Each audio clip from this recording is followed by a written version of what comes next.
Good morning, good evening, or good afternoon, depending on where you are on our wonderful planet. And welcome here from a beautiful, beautiful Cape Town. Usually when we introduce the live stream, we say welcome from a unusually sunny London because it's not that sunny all the time. But here in the most beautiful Cape Town, we've got Table Mountain behind us, the sea that way, and an awesome place to be. We've been here live in Cape Town this morning for the launch of our book called How to Become a World-Class Manager.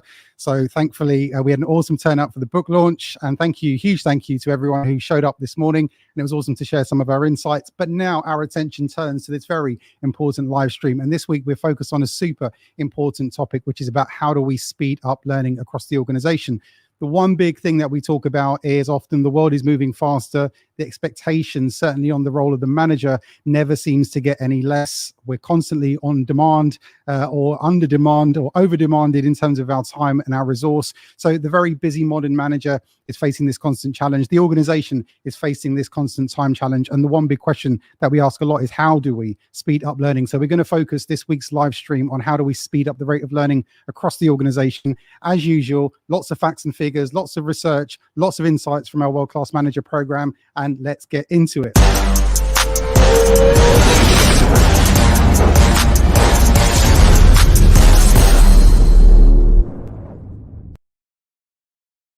As we keep saying, each week the intros get more flashy, they get bigger, the investment gets heavier. So again, a huge thank you to everyone who's joined in for this live stream. This is a multi-platform live stream. We're on various different social channels. I'm not going to name them all, but however you've arrived at us, thank you so much. I guess primarily our focus is the LinkedIn community, and it's an awesome pleasure to be here and share with you some of our insights we've picked up.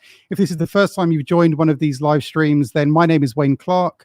I'm the front man, the very lucky front man of an awesome team called the World-Class Manager team. And we work all around the world with lots of different organizations and governments focused on building management capability. That's our primary focus. And we've done this for a number of years. Actually, around 50,000 managers have now been through our program. And we've spent a lot of time drilling into what is it that we can do to support the very modern and the very busy manager in our organizations. So lots to share today. I want to rewind back though.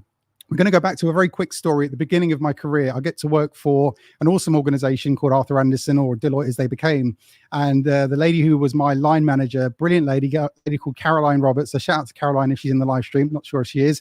And one of the videos that Caroline shared with me, I guess in the first sort of few months I was working in the organization, was of a guy called Larry Prusak. Now, for those of you who don't know, this guy, Larry Prusak, was regarded as like one of the modern fathers of knowledge management in the organization.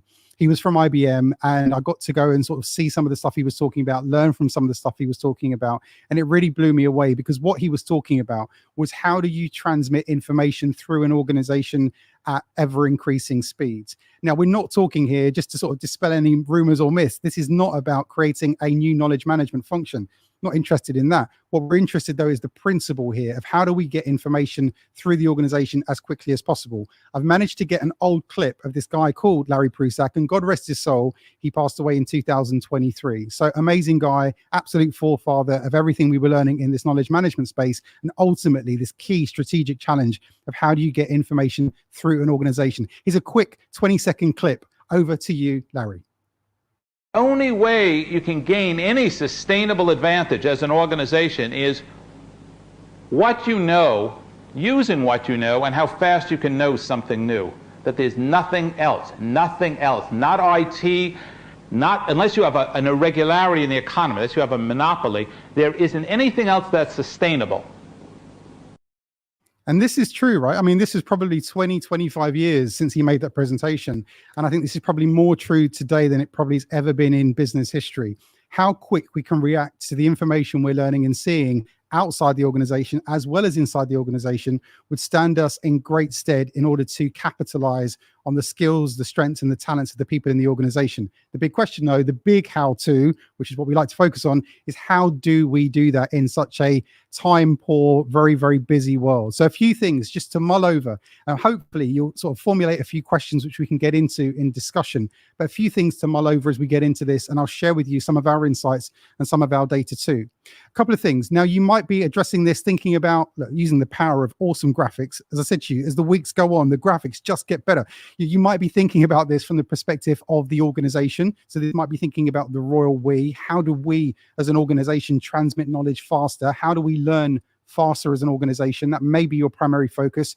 You may be a HR director, a chief people officer, a learning and development director, a CEO. You may have a responsibility for a huge group of people and are thinking holistically, lovely word, right, about how do we get that learning across an organization. Or you may be thinking about this from a more localized perspective of your team, or it could even be you personally. How do you speed up the rate at which you learn and consume information in our very busy, time poor, attention poor world? And how do we make that effective for you, for your team? And ultimately, of course, we're trying to do this for the organization. Why? Because the organization always serves someone. So with this in mind, when we think about this royal we, of course, we want to make our organizations high performing, but we're probably doing this because the organization serves someone. So you may be in an NHS trust and you are serving the public. You are improving the provision of patient care for the public. You could be a manufacturing company, you're serving a customer. It could be a law firm or a bank, you're serving a customer. We all serve someone. And of course, the rate at which we can improve the speed of learning in the organization will have a huge impact on the quality of service delivery and therefore, hopefully, the quality of the experience for the end beneficiary, the end user,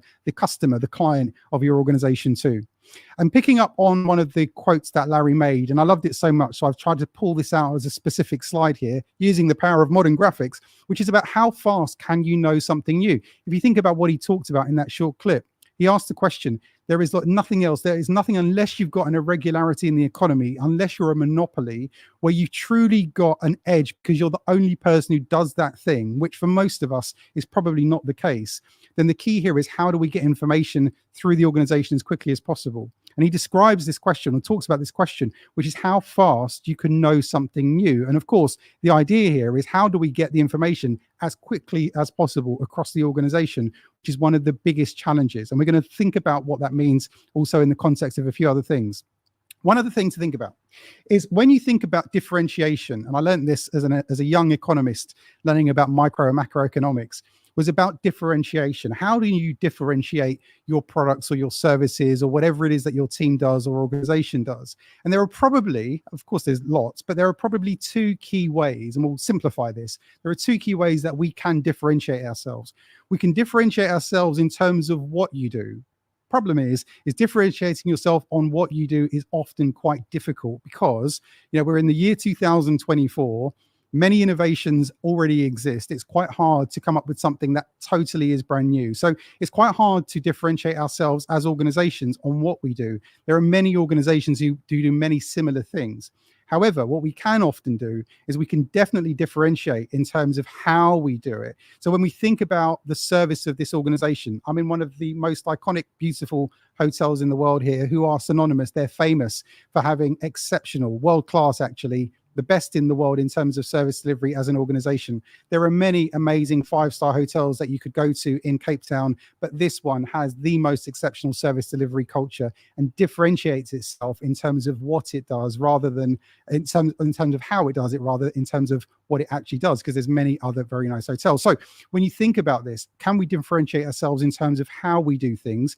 Probably for many organizations. The challenge, though, of course, is how do we make sure that we're learning from all of this external information and getting that into the hearts and minds of people? So if you think about this, you are the CEO of the company. If you're not the CEO, then you just promoted yourself. You are the CEO of the company. You've got this central challenge because you've been away to this lovely hotel with your leadership team. You've come up with a vision, a strategy, a mission.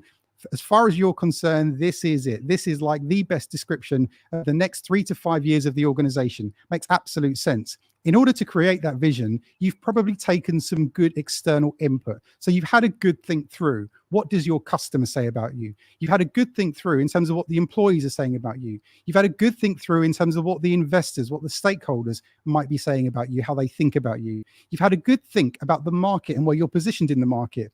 You've looked at the macroeconomic tailwinds. I'm an economist by training. You've looked at, or headwinds, should I say, and looked at all of these big macroeconomic factors from inflation to unemployment to all the other things, cost of materials, that are having a huge impact in terms of the next few years of your organization. With all of that collective insight, you squashed it and squished it into a set of words and an organizational mission, vision, strategy, plan, however you describe it. And now your challenge is that you want to communicate that to the rest of the organization, right? We know that that's hard because often the level of input you've had the amount of conversation you've had with the leadership team is usually much more superior than the average level of input and conversation your average person in the organization has. It's not like I would walk down the corridor and say, "Hi, John, fancy getting a sandwich," and talking about the future of the organization and where we fit. John's like, "Leave me alone." This is an important conversation, John. Let's do this. But John is like, "No, thanks." But we know that this is really an important conversation to have. Why would I say that? Well, because we know it's exactly the conversation that the leadership team have in the organization on a regular basis. Hopefully, the leadership team of the organization are having considered, deep, critical thinking conversations about the future of this organization, and therefore they understand it implicitly. And they've got this beautiful shared context because they kind of understand the same sort of thing. The challenge is, of course, articulating those words to people are in a way quite meaningful because I'm smart, I can read, I can understand those words. The problem is the meaning behind those words, all of those inputs. Let's take customer input as one of those, is very, very difficult to translate en masse at scale and in a way that hits people emotionally and connects you to the challenge in the way that the CEO and the leadership team would, because probably you don't have the opportunity. And I've asked John if he wants a sandwich, but he doesn't seem interested. So now I'm left with thinking this through for myself and not having an opportunity to discuss it with someone. So I thought this was a really interesting lens to look at, and which is why in prep for this, we've got some stats too. But I wanted to go down this lens of just taking this customer feedback element as an example. There are many different guises that you can look at this in, many different areas of feedback we could use. But we're going to take this one and just look at this in a little bit more depth. Before we go into that, a very short, very 10-second, it's not even an advert, but it's more resources that you might find useful on our website. If you hover over that and QR code it, in New York last year, we created a series of 12 very short videos to help develop managers. That's available on the public website. So please feel free to go to that and you can access that content at will. So when we think about this in terms of organizations, what we wanted to do is in a way bring to life 3 different examples of types of organizations. These are true, real case studies. So I'm going to try and keep this as anonymous as possible to protect the identity of these organizations. But these are 3 organizations. And we're going to look a bank, we're going to look at an accounting firm, and we're going to look at a food business, just as an example before we get into some of the data on this one. What we found out here when we look at this, so if you look at a bank, for example, we work with a bank where they've got lots and lots of customer feedback. I had an opportunity to meet with a number of the employees from the bank whose job it is to improve the level of customer feedback that they get, because the level of customer feedback or the type of customer feedback they get is generally quite negative from their customer base. I met with a number of people whose job it is to improve the level or the quality of customer feedback coming back from the customer. And the majority of them that I met with had no idea, fascinating, had no idea of the type of feedback that they're already getting from their customers. It was mind-blowing. They spend an absolute fortune, if you can imagine, in investing in finding out what customers think, but actually the community of people who were designed to improve this had no idea in terms of the customer feedback. Why was that the case? Were they being kept in the dark? Absolutely not. But because there was no real mechanism at play, and in a way, no one owned it. It fell outside of the L&D remit because that was more about capability building for the managers. But in terms of getting this key customer insight into the minds of your managers that you would want, if you were a small company, you would absolutely be all over this data, because if you were a small company and not reacting to that type of feedback, you're not going to be a small company for very long. Not that I mean you're going to become a big company. You will be broke and bust. Game over, because that customer feedback is absolutely vital, right? So when we look at that type of organization, like this was American Idol or X Factor, no good, out of there, not going to happen, not doing a great job of it. Let's look at this accounting company. I went into this company and they were spending an absolute fortune of finding out what the customer said about them, right? Really deep feedback, really deep insight, absolutely spent a ton of money globally to find out how their customer felt about them, but absolutely didn't do a very good job of getting that through the population. So much so that they told me a lie about what their customer thinks. The interesting thing about this is that the further I got into the organization and the further that we actually took time to read the customer feedback, it was fascinating.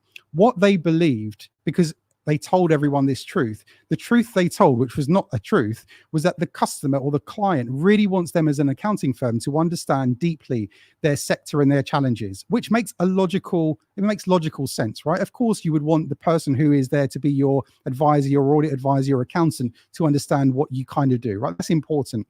But actually what we found out was the number one thing the customer or the client wanted was speed of response. So imagine if I'm in the, we develop management training programs. Imagine I'm in the management training program game. It's very nice that I can talk to my accountant about trends in management training. Who cares? What I'm really interested in is the reason why I called them in the first place. I want speed, I want response. For me, if I get speed, I get response on the right sort of stuff that I need support on, I would regard that as an exceptional organization. So for me, really understanding the nuance of what the customer, thinking about what the customer's empathic challenge and what they need was key. This organization spent an absolute fortune doing that. When I interviewed a number of the leadership team, we found out that about 10%, and they have about 200 people in the senior team, about 10% of that population had even bothered to read that customer insight, that customer feedback, that they collectively as a partnership spent an absolute fortune on. Fascinating. So what chance do you think that the average line manager had across the organization of finding out that type of insight? Absolutely forget it. And the reason why it always blew me away was because there was a guy who I met in one of their smaller offices, and I found it quite heartbreaking because he said to me, true story. He said, I've actually heard that we're conducting key account or key client insight feedback. I'm wondering whether I should know this stuff because I might be doing something that's upsetting the client.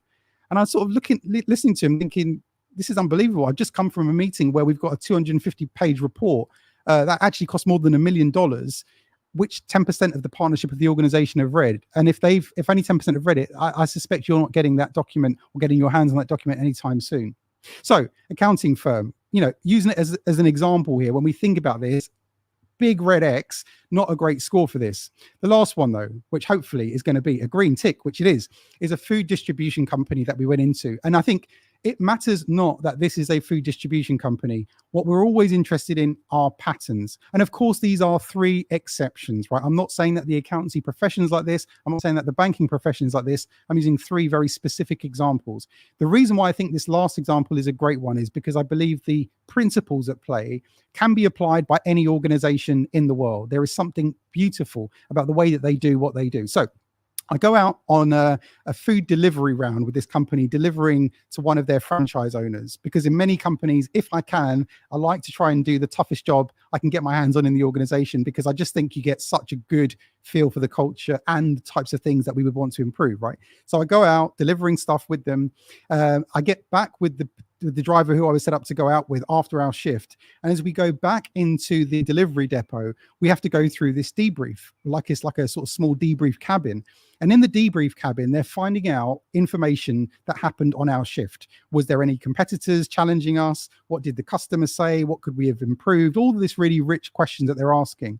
And that was that. So I thought, okay, that's interesting. Not seen that before in many organizations. The next morning at 10:30 in the depot, they have what they call the service circle meeting. And it wasn't just this morning. They have this meeting every single morning at 10:30. And what blew me away was every single day, they're not going more than 24 hours without rechecking reality of what the customer says, what's happening in our external world. And you've got a group of people, team supervisors, team managers, who get access to this information, kind of like how really effective huddles work in retail. But every day they're getting this great deep insight. I'm not saying that you need to do this every day, but on a frequent basis, it would be a clever idea based on what we've seen in order to try and get that content into the hearts and minds of people. So again, when we think about this, I think this is probably one of the best examples that I can come across of an organization who absolutely nails getting this right. The principles are unbelievably simple, that we should have a regular process of being able to take the key information that's important to the survival and growth of the company and enable the managers especially, because in many cases we can't get our hands on everyone in the organization, and it's unrealistic to assume everyone's going to attend live stream sessions, Zooms and team calls, but at least enabling the managers with this exceptional insight in the hope that then they turn that into something relevant for the team on a regular basis. So 3 different organizations, but one of them who I think is absolutely spot on. And there is something that I would like to share on this as well, based on our own experience and our own learning, but I'll come to that. Before we get into some questions, I wanted to hit you with a statistic, because you're never going to get away from one of our live streams without a statistic. So in terms of where our numbers come from, We've had more than 50,000 people now go through our programs in more than 30 countries around the world.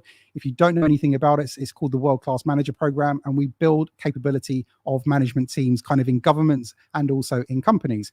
We've got a specific set of 15,500 managers across that data set, and we poll that group on a regular basis. If you're in the program, you'll know because we ask lots of questions.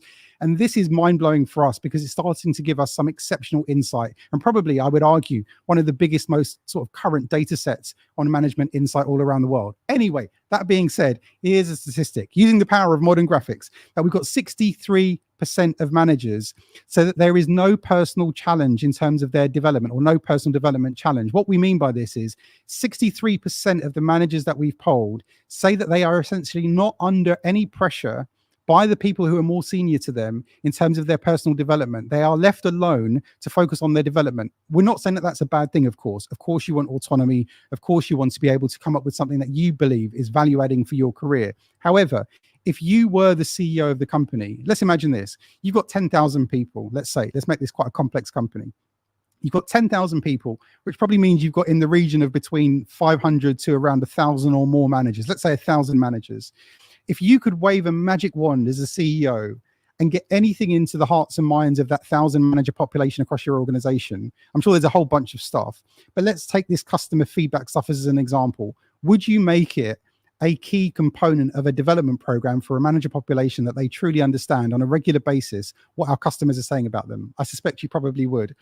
Look at it another way. If you were to just, or if you give me the numbers, if you give me a random 5 managers' numbers in your organization, and I called them right now, or in a minute after you finish the stream, and asked them the question, how much do you understand about what your customers are saying about you? I would suspect that I get a pretty low level of feedback in terms of what they find out. Is it because they're not smart? Of course not. They're very smart. They're hardworking, but they don't have access to the information. So when it comes to this, again, if you were thinking about developing a management focus, obviously we're focusing a lot on building this management capability. Having insight into what the customer says would be really key.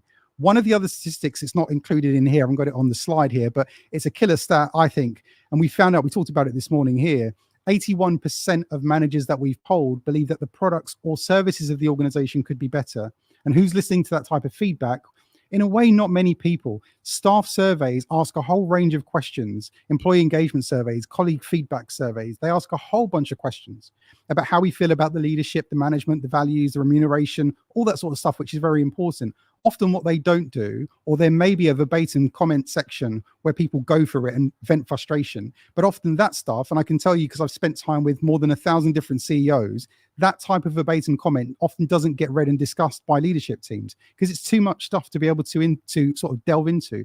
So you've got this deep manager insight into things that people believe could be better.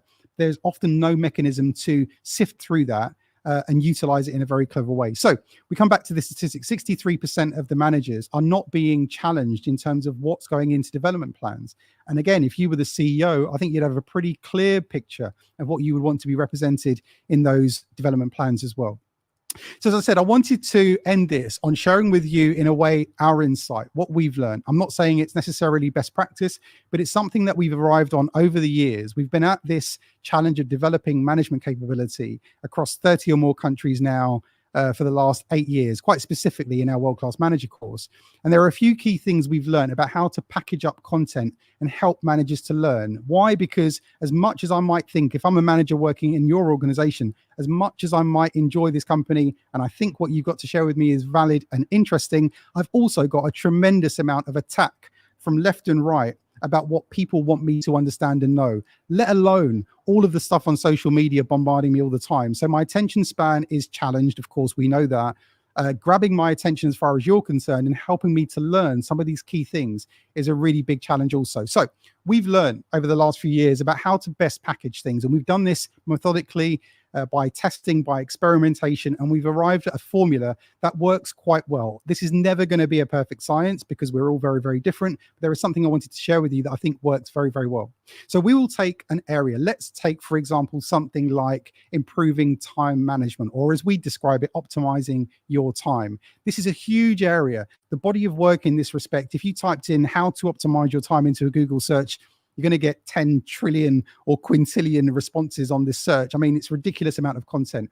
But we've been trying to work out how do we shrink all of that into the essential things that you need to know in order to speed up, of course, which is the title of this session, to speed up the rate of learning in the organization. And there are three big things that we focus on, and hopefully this can be of value to you.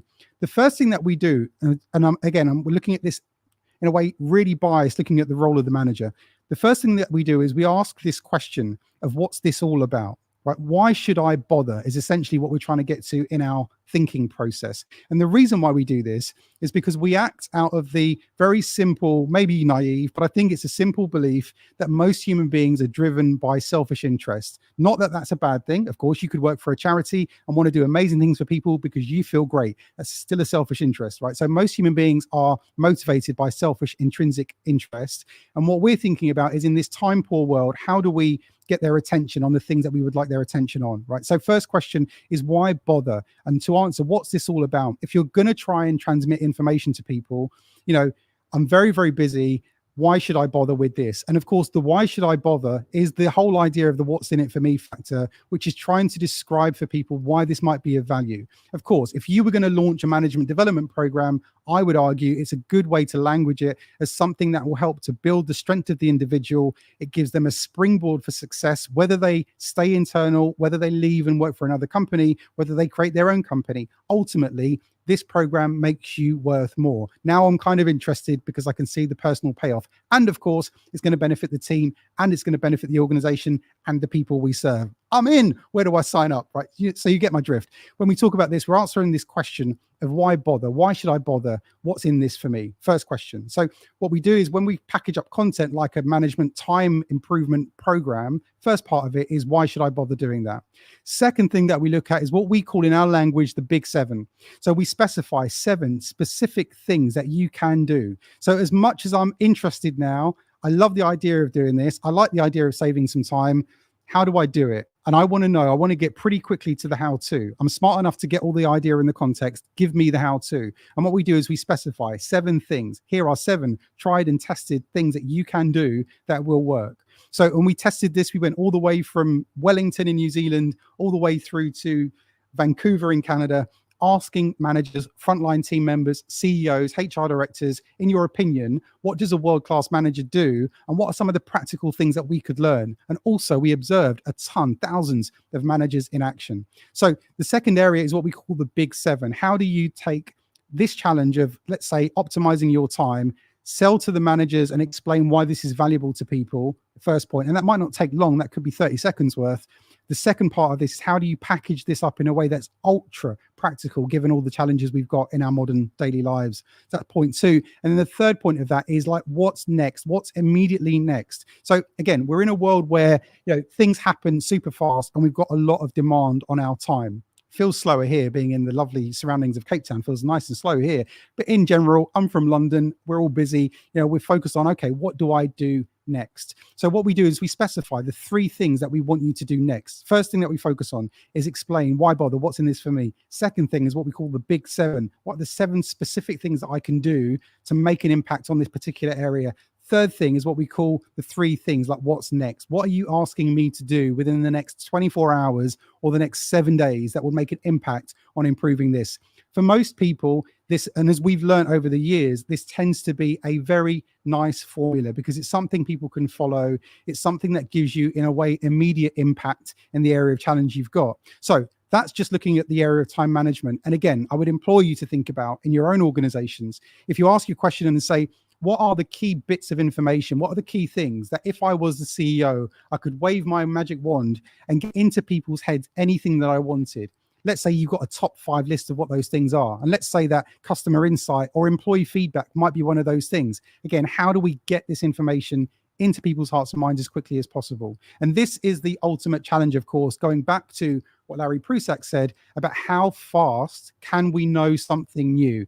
Everything changes all the time, and the rate at which we can speed up our knowledge transmission in the organization is key. And remember, it's back to my first point, this isn't about the fact that we love the idea of knowledge management. Isn't that cool? Oh, aren't we clever? It's got nothing to do with that. This is all about making sure that our organizations, our teams, our departments can be as agile as possible, And the agility is largely based on how quickly we can learn new stuff, apply it, and change and adjust course. Because unfortunately, nothing in life is very straightforward. Everything changes all the time. So I think I'm going to leave it there. I'll talk forever. That's pretty much half of the session gone so far, or maybe 2/3 of it. So let's try and pause for some questions. We've got Ashley from our team live on the line. It seems that we've got a question coming in. Ashley, let's go for it. And if you've got any questions, please type them in the chat, or please send them in whichever way you're using this. Here we go.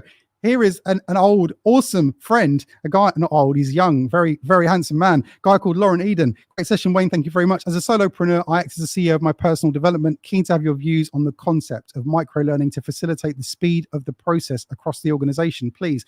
Thank you so much, Lauren. I think this is a fantastic question. And also this goes to, I guess, exactly what we've just been talking about, which is that we've got to package things up in a way that's palatable. Look at it this way.